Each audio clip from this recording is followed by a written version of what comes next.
Azərbaycan Film Kinostudiyası bugünlərdə Dədə Qorqud filminin çəkilişinə başladı. Filmin operatoru Rasim İsmayılovdur. İlk gün, ilk qayğılar. Böyük ümidin ilk işığı.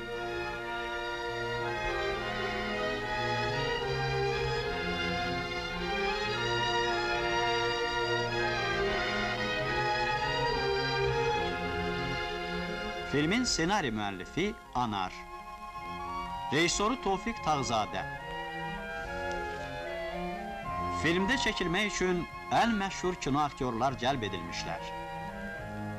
Bamsı Beyrək, Rasim Balayev. Alp Aruz, Givi Toxadze. Bu, Alp Aruzun Beyrəyi aldadıb dustaq etdiyi səhnədir.